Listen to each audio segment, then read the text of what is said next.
Woo! Good morning, afternoon, or evening, wherever you are, and welcome to Millionaires Are Made. This episode is on mental health and therapy. It's going to be an interesting one. We got three amazing guests. They're going to give you simple tips on how to improve your mental health with therapy.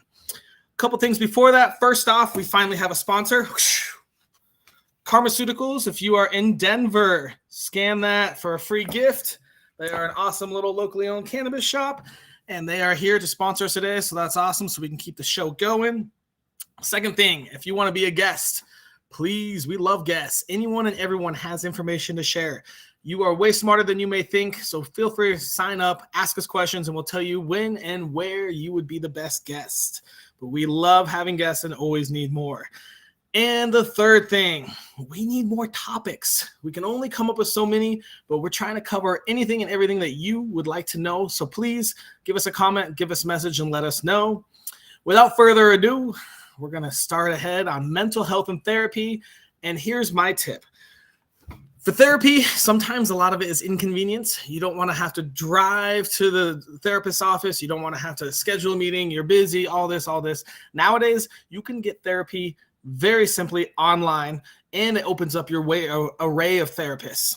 So my last time doing therapy, I had a therapist in Germany, so it's very different. And to me, I thought that was actually a really big benefit. Rather than have someone that's in the same culture, doing the same thing, living the same stuff, it was nice to have a very, very outside perspective, just on general life and humanity. So it was really nice, and that never would have happened if I had to go fly to Germany every single day. So for me, my tip is to find an online therapist. Try it out, see if it's for you. It may not be, but it makes it convenient, easy. You just open up your laptop. You can do therapy in the comfort of your home or wherever you would like. The website I use is betterhelp.com.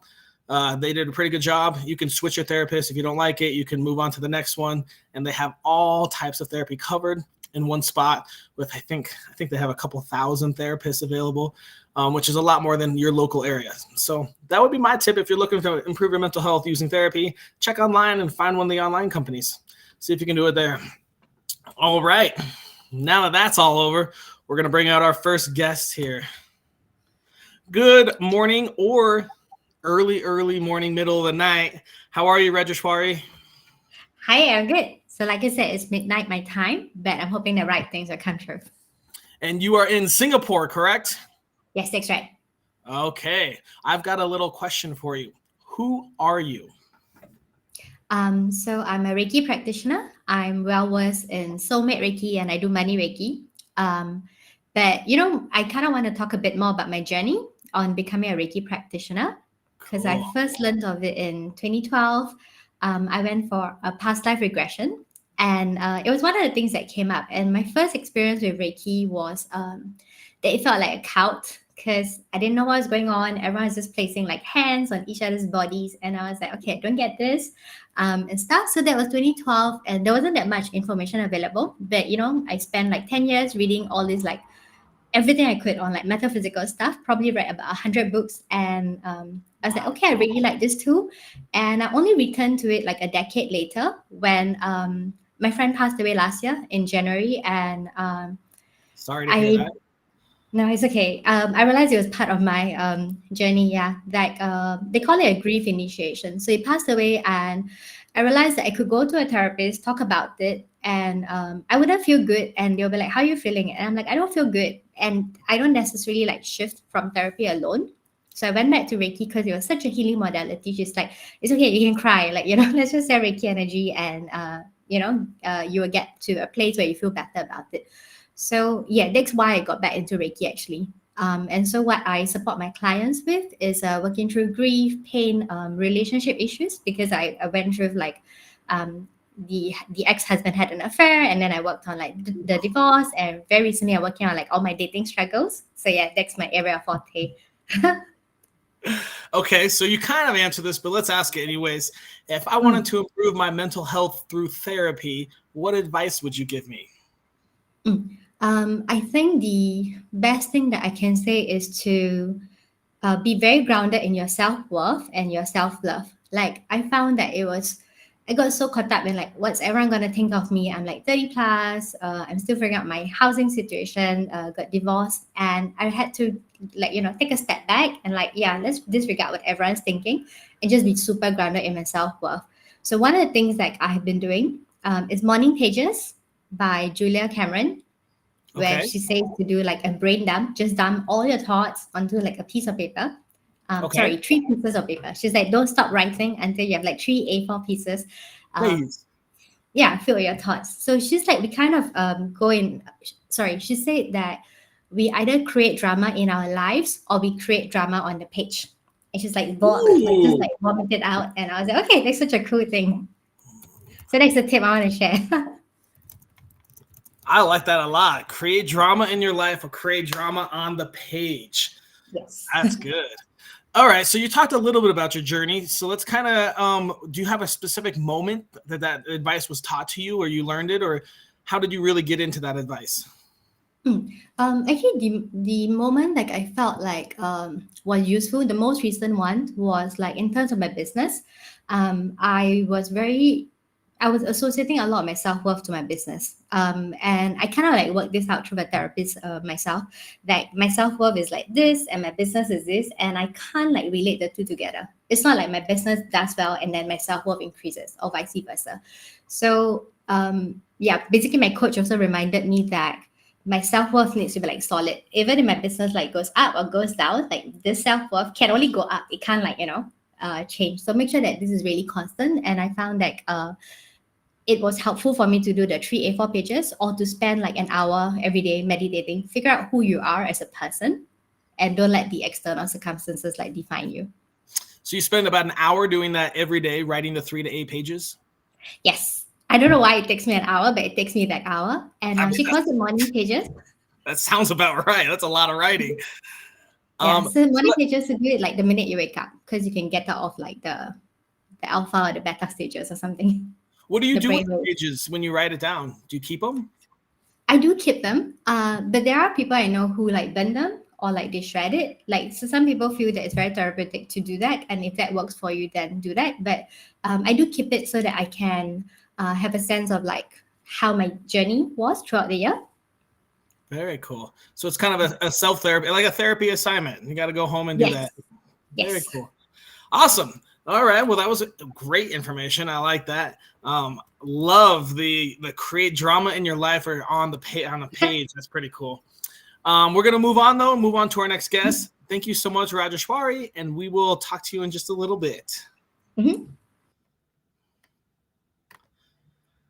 Hello, Veronika. Hello. How are you doing? Tell us where you're from. I am from Czech Republic. Czech Republic. It used to be Czechoslovakia. Nobody knows the name of my country. So now, it's okay. I have a good friend, Milos, that lives there. I have quite a few actually that live there. Do you appreciate being called Czechia, or do you want just Czech Republic? Me personally, I love Czech Republic more because Czechia is a really, really new name, and everybody is, confusing it with some countries which are not currently in war. So Czech Republic is better for me, but up to you. Everyone I know there, the good friends of mine all say Czech Republic. In fact, a couple of them get mad if you say Czechia. All right, Veronika, I've got a little question for you. Who are you? Thank you for asking. I am soul reader now. I used to be project manager in IT company and also musician, but in the middle of lockdown when everything fell apart, I started to receive intuitive messages, and I decided that I will leave my corporate job and follow my dreams. So I am soul reader now. I read people's souls. I see past lives and family lines and soul purpose. And most importantly, I help people see and feel the gifts they bring to this earth. So that's it. Wow. All right. We're going to clip that. Cool. All right. Well, I've got a nice long question for you. If I wanted to improve my mental health with therapy, what would you recommend to me? There are so many things out there, but if you want to, I guess it depends if you are more the person of words or the person for visuals, because therapy can go in many ways and it can unlock you in many ways. And for me personally, what I do use every day is to write nice stories about topics in my life which feel a little bit heavier. So, for example, when I struggled with my self-esteem, I would every morning write just a few sentences about what is good about me, what I appreciate about myself, about my life, what I'm grateful for. And it would be just few sentences, just little story. And if you like colors more and visuals more, I would draw a picture of the topic which I would be struggling with. So, for example, money or my tummy. When I felt like I was fat, I would color my body. Not my body, but I would draw a picture of my body in the most colorful, vibrant ways, like full of flowers, full of hearts. I would express my love and gratitude in colors towards this part of my body, which I used to not like. And the colors work on our subconscious level in many miraculous way. So it would clear the subconscious part of me, which would hate my tummy or whatever. It would eventually help me feel better about myself, about my body and money and anything, basically. That is cool. All right. Very interesting. So I guess what on your life journey, how did you learn this? You quit your corporate life, you went to soul reading. What made that decision happen? Well, I started struggling with really strong depression when I was 15. And when I was 19, I had suicidal depression. So I saw it in my family that my family members, some of them needed to go to hospital with their mental health. And I didn't want to do this. I didn't want to go there. So I made a decision that I will do whatever it takes to help myself to overcome depression and anxiety on my own. And I did many healing modalities, including Reiki, including talking to God and conversations, affirmations, and everything. But what helped me the most was going to my childhood and forgiving everything and everybody, including myself, for everything which happened back then. So I think that the pivotal point of that was I cleared so many layers in my mind and my body that once I felt I could read souls, it felt very natural. I could tune into other people's feelings and their energetic field, because I was through so many layers in my life, in my own body, that it was really easy. I think the pivotal moment was when I was deciding which energy in me to believe. And one was saying, "Hey, you cannot read souls. You are a piece of shit. You don't see anything." And the other one was saying, the soul reading is full of love. You can see people's souls through the lens of love and the highest truth. And I decided to follow this loving, truthful feeling. And the moment I decided that, I could receive more and more information about people's souls. So once I named this feeling to the other person, "Hey, I can see pink clouds," or "I can see you in the previous lifetime as a princess," or something, and it was named in this loving feeling, they would say, "Yeah, this is what I feel too. This is exactly what I feel and what I recognize in my life," or "This is related to topic I'm solving right now." So I guess the highest truth for me is love. And that was the pivotal moment when I followed this truth or this loving feeling. I found out that this was the journey for me. All right, real quick, I've got one question for you. Can you tell if someone's good or evil? Not on the first sight. Okay. All right. Thank you so much, Veronika. I'm going to put you back in the green room, and I'm going to bring out our third guest. All right, everyone. We've got one more guest here. Hey, Vicky. How are you doing? Hello, I'm doing good. Thank you. I've got a quick question for you. Who are you? My name is Vicky. I'm from the Netherlands, but I live in Spain, and I'm a mental health coach. I help people finding their inner peace, actually. Inner peace. inner peace, because that's the key to happiness, if you ask me. I like that. Very cool. Okay. I've got a more direct question for you. If I wanted to improve my mental health with therapy, what quick tip would you give me? With therapy, yeah, actually search for someone who suits you in, but most of all, yeah, ask yourself that you need to have very clear what is the problem and where it's coming from, and then search for someone who is exactly in that area, because mental health, it's so big, you know what I mean? So actually start with yourself by writing down, like, what is where I'm worried about, what I'm feeling, and where is this coming from, and what I need to solve this problem, and then search for who suits in this problem to help me in that way, actually. Very cool. I like that. So a lot of clarity on what the problem is and attack it that way. What on your life journey led you to this advice? How did you get to where you are? My life was very challenging. It's too big story to tell in a few minutes. But from life and death, like I lost my mother at a young age, at Alzheimer at a young age. I lost my own life, almost that experience by myself. I was very sick for myself. I was, as a young child, already very spiritual.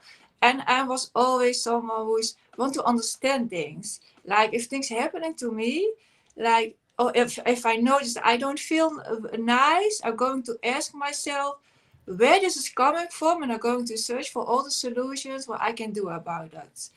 And I want to understand anything, because, for example, when my mother gets sick, I wanted to understand why this happened, where this is coming from. I observe everything very much since I was a little child, because I just wanted to understand why are people like how they are, why things going on like they go on in the world, why people get sick, why I feel like this, what I can do about that. So I'm just a very curious person. I want to understand things, because for me, if you understand things, then it's easier to handle it, and that's how you find your inner peace. That's why I say, if you want to improve your mental health, ask yourself where it's coming from. Start with question yourself things to make it clear for yourself, and then it's more easy to find a solution and find the right way, because it's for everyone it's different. Very cool. I love it. Thanks so much, Vicky. All right, we're going to move on to our next part of the show. So we've heard from 3 awesome guests all around the world this episode, 3 very unique different ways to improve your mental health with therapy. And now we're going to listen to all of them talk about each other's tip. We'll bring everyone back out here, and we will start. Rajeswari, can you very quickly refresh our memory of what your tip was? Yes, my tip was it's by Julia Cameron, to do morning pages, which involves writing 3 A4 pages of your thoughts. So she claims that when you do this, you will clear a lot of conditioning, like other people's thoughts, other people's opinions. And at the same time, she claims that at some point your intuition will drop in. Like there's a point where you're like, oh, this is not me. This is a higher power speaking through me. So I really like that. All right. Veronika, what are your thoughts on that tip? I think that I've already heard about this method, and I really like it. I've heard that it helped many people around me, so I think it's a great idea. And Vicky, what do you think about it? Sorry, I missed the question from. I need to answer the question about what I thought from. What you think about Rajeswari's tip? Rajeswari, maybe refresh her one quick time again. Sorry, because I lost it. No worries. Is to do 3 A4 size pages where you just write it every morning. Yeah.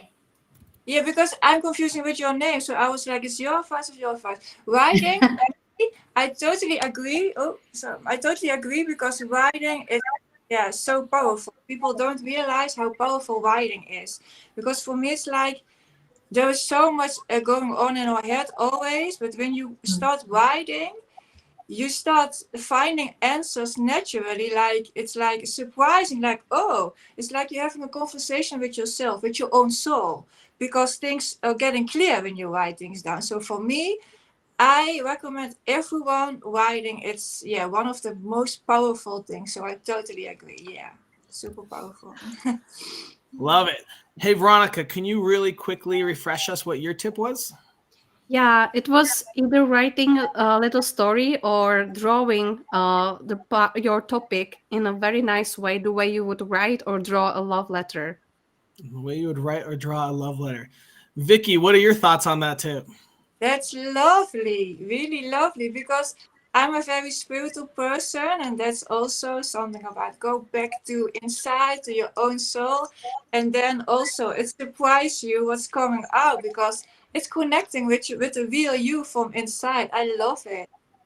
Yeah, I should say I can't give a better advice on that actually, because even if you think, people think maybe, yeah, but I can't draw, it's nothing for me, but it's so powerful because you just start, you think, oh, you find yourself in a way, and think, oh, so yeah, I love it. Awesome. Thank you. Rajeswari, what do you think about Veronika's tip? And I really like the story she shared about the tummy and how she'll draw a picture of herself and color in the tummy. And I was like, I have to ask her, like, what does the color mean? Because you said that the colors are subconscious also, right? I was wondering if you could share a bit more about that. Yeah, actually, the colors work with subconscious with a different part of the brain than the words. So if we have any subconscious beliefs about our tummy, like you are always fat and you are ugly and so on, the colors actually help to improve this part of your brain. So you feel like your relationship towards your tummy is improving, and you don't have to know exact words. It's just the colors help to clear the subconscious layer and help you feel more love to this part of yourself. I like it. I like it.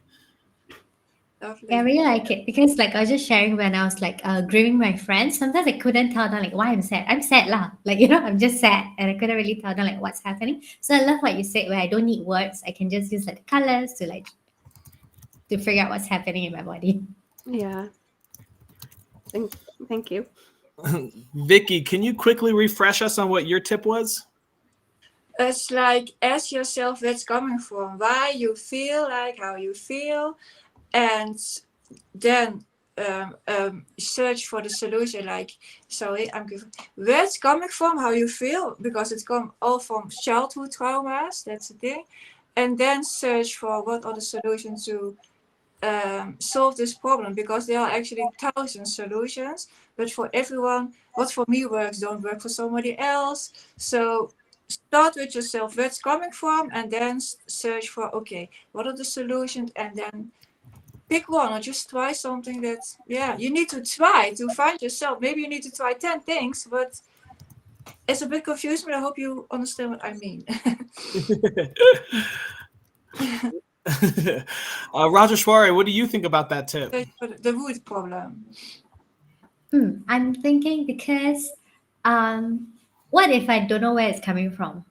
Actually, I think everyone knows where it's coming from because you don't realize. But if you going to, like writing down, when you write things down, when you need to make a decision, for example, when you're going to start writing things down, things get clear. Because for me, it's like if I feel whatever I feel, I'm going to ask myself where this is coming from. And if you're going to think about it or write down, start really focus on it, you find it. We all know, because it all actually comes from childhood traumas. We all know, because you think it's about much people don't know themselves. But this is the best way to get to know yourself and to solve the root problem. And that's, I think we all know. That's the key. It's really interesting, but because Reiki works on past lives, and like Veronika shared that she also can see like past lives, like people are princesses and stuff. So it was just me like trying to think like, what if this person doesn't know what the problem is? It's like, oh, I had a fantastic childhood. I think everyone. We have all. The one has a bigger back than the other, but we all have childhood traumas. We all have things. Maybe it's only that you feel insecure about yourself, but insecurity, or when you have jealous feelings, for example, just something little, it's coming from something. You know what I mean? It's all from there is something happening in your past, or maybe just in your relationship from last year. It's also possible. No. And it hurts you, and that's coming from. So for me, it's like it's all about everything comes from the inside. It all starts with a problem, was created with hurting, with pain. So yeah, if you start searching, then you find. You know what I mean? Yeah, if you search and you Yes. find. I love that. Thank you for sharing. Veronika, what are your thoughts on Vicky's tip? Yeah, I think it can be hard for some people to really know or understand where this is coming from, especially if they've been through childhood trauma, as you mentioned. But I think the good part is to trying to find a solution, because focusing on solutions, like finding the ways out of your situation, is always really good, even if you ask your best friend or people on the street. I feel really shit today. What should I do? I mean, really approaching this problem from the point of view, like what solutions I have here, it's still going to improve your mental health, at least step by step, because your body feels safer with you. That's Yeah, because the reason I say this is because for me it's like I can't give a tip from if you want to have a tip for how to improve your mental health, do this, because we are all different people. What works for me don't work for somebody else. And there are thousand solutions, thousand things you can do. And even if we have a kind of a similar story, then still what for me works don't work for you. You know what I mean? So that's why what I always ask for, look at the person, at yourself. Who are you? Where you think it's coming from? Look at yourself. And then yeah, just have a conversation. Start having a conversation with yourself, actually, and then you're gonna find answers. Because I noticed that not much people know themselves. It's super difficult, but that's why actually I help people with it, get to know themselves, because that's how you build self-love and self-esteem. And then yeah, it's the root problem. From there everything can flow. You know what I mean? Yeah. It's deep. I know it's deep, but yeah, that's what I'm for. Super. I love it. I love it. All right, guys, we're coming to my favorite part of the show. We've got to work together to come up with a daily challenge that takes less than 5 minutes a day, costs $0, and anybody in the world can do it. So what would we challenge people to do to improve their mental health with therapy? Any ideas? For sure. Yeah, for me, it would be start your day before you start with any other idea. What are you grateful for? Gratitude. Love it. All right. Anyone else have another idea they want to pop out? Yes, for me it's like look at the mirror and look at yourself and tell yourself, what are you seeing? Who are you seeing? What you like about yourself, what you maybe don't like about yourself, and other things that you don't like. Work on it. That's how you build self-love. Actually, it's super easy. And if it's very heavy to look at yourself, just write down all the positive things, all the negative things, or negative things that you don't like so much, and then yeah, do everything to make it better. And yeah, it's super easy. But especially every day, look in the mirror and tell yourself what you love about yourself, because there are much things, and you're going to find out that there are much more things than you actually realize. Self-love. I like it. Rajeswari, any ideas? Yeah, I was gonna say gratitude. Like, don't get out of bed until you are like you feel super good about the day. But there's this thing that I'm struggling with, like my self worth. Like, I was sharing how if my business does well, then I feel good. If it doesn't, then I don't feel so good. So my tip is to come up with a brag sheet, BRAG, and to write down like 10 accomplishments that you have already done. So like, for me, I'm a teacher. I went to teaching school. Before that, I went to like Thai school and I got all my certificates. So find 10 things that you've already done in your life. And every time you feel low, like just look at these things and like, oh yeah, this is what I've already accomplished. Like I can take on the next challenge, like bring it on. So get into a space where you feel you can take on challenges. All right. So let's see if we can combine all those. So if we have less than 5 minutes, maybe we write down like 3 things we accomplished the day before, 3 things we love about ourselves with Vicky, and maybe 3 things that we're thankful for in general with Veronika. That should take less than 5 minutes, right? Hopefully. Yes. Do you guys like that challenge? Amazing combination, if you ask me. Yeah, I think it's awesome. I would sign for that. Yeah. Well, I'm challenging you guys, so you guys are going to join me. All right, so 3 things you are thankful for, 3 things you love about yourself, and 3 things you accomplished. And they can be as small as you want or as large as you want, whatever makes you feel better. And that's our official daily challenge. Awesome. Well, guys, I am going to say goodbye to you. Thank you so much for coming out. We're about to wrap up the show, and we'll talk in a little bit. Thanks for having me. And that there ends another episode of Millionaires Are Made. Today we went over mental health and therapy. We did a lot of self-therapy things. We've got an awesome daily challenge. Every day, write down 3 things you're thankful for, 3 things that you accomplished the day before, and 3 things that you love about yourself. And hopefully you'll watch your mental health grow. I'm doing some self-therapy type tricks. I also recommend it if you do go to a therapist. Online ones have much wider variety, but there's also great ones near you, I'm sure. Just do some research and find the right therapist. I hope you guys all learned a little something. We had awesome guests all around the world: Singapore, Prague, Czech Republic, in Spain / the Netherlands. We'll see you all next week for another